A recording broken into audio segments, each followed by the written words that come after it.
আসসালামু আলাইকুম ভিউয়ার্স, স্বাগতম জানাচ্ছি হবিটেক বিডি চ্যানেলে আরেকটি নতুন এপিসোডে। বর্তমান সময়ের স্মার্টফোনগুলোর ব্যাটারি সাইজ অনেকটাই বড় হয়ে গিয়েছে, যার ফলে সেগুলোকে চার্জ দেওয়ার জন্য বেশি ক্যাপাসিটির পাওয়ার ব্যাংকের প্রয়োজন হয়। তেমনই আজকে ভিডিওটিতে আমরা একটি জায়ান্ট পাওয়ার ব্যাংক তৈরি করব, যেটির ক্যাপাসিটি হলো 40,000 mAh। এই জায়ান্ট পাওয়ার ব্যাংকটিকে ব্যবহার করে আপনি 4000 mAh যে কোনো স্মার্টফোনকে 8 থেকে 9 বার ফুল চার্জ দিতে পারবেন। তো চলুন কথা না বাড়িয়ে ভিডিওটি শুরু করি।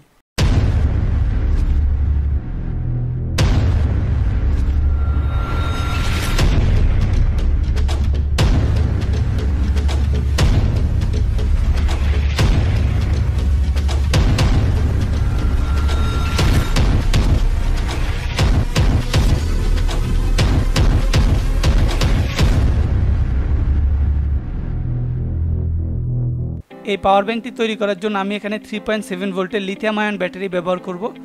এই ব্যাটারিগুলো আমি পুরনো ল্যাপটপের ব্যাটারি প্যাক থেকে সংগ্রহ করেছি। আপনারা চাইলে এগুলো পুরনো ল্যাপটপের ব্যাটারি প্যাক থেকে সংগ্রহ করতে পারেন অথবা বাজার থেকেও কিনে আনতে পারেন। এই ব্যাটারিগুলোর ক্যাপাসিটি হলো 3500 mAh। যে কোনো ইলেকট্রনিক্সের দোকানে গেলে আপনারা এই লিথিয়াম আয়ন ব্যাটারিগুলো পেয়ে যাবেন। এগুলোর বাজার মূল্য 25 টাকা থেকে শুরু করে 150 টাকা পর্যন্ত হয় ক্যাপাসিটি অনুযায়ী। এখানে আমি 12টি ব্যাটারি ব্যবহার করছি, কিন্তু আপনারা চাইলে আরও কম বেশিও ব্যবহার করতে পারেন। প্রথমে আমরা সবগুলো ব্যাটারি পজিটিভ এবং নেগেটিভগুলোকে সিরিয়ালে সাজিয়ে এগুলোকে গ্লুর সাহায্যে আটকিয়ে নিব।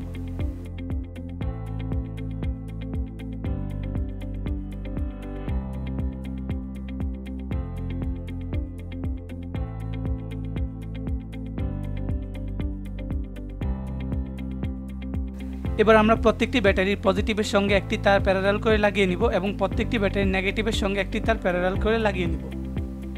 আপনাদের এই ব্যাটারিগুলোর মধ্যে সোল্ডারিং করতে কিছুটা অসুবিধা হতে পারে, তাই প্রথমে আপনারা ছুরি অথবা ধারালো কিছু দিয়ে ব্যাটারির উপরে পাশকে ভালোভাবে ঘষে নেবেন, তাহলে খুব সহজে এই ব্যাটারিগুলোকে আপনারা সোল্ডারিং করতে পারবেন।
যদি এই পাওয়ার ব্যাংকটিকে ফুল চার্জ দেন তাহলে এই ধরনের মোবাইল ফোন আপনারা 8 থেকে 9 বার ফুল চার্জ দিতে পারবেন। আশা করি ভিডিওটি আপনাদের ভালো লেগেছে। ভিডিওটি ভালো লাগলে ভিডিওটিতে একটি লাইক দিয়ে দিন, বন্ধুদের সঙ্গে শেয়ার করতে ভুলবেন না। আর আপনাদের যদি কোনো কিছু বুঝতে অসুবিধা হয় তাহলে অবশ্যই কমেন্ট করে জানাবেন, আমি আপনাদের সেই কমেন্টগুলোর উত্তর দেওয়ার চেষ্টা করব। দেখা হবে পরবর্তী কোনো ভিডিওতে। সেই পর্যন্ত ভালো থাকবেন, সুস্থ থাকবেন, খোদা হাফেজ।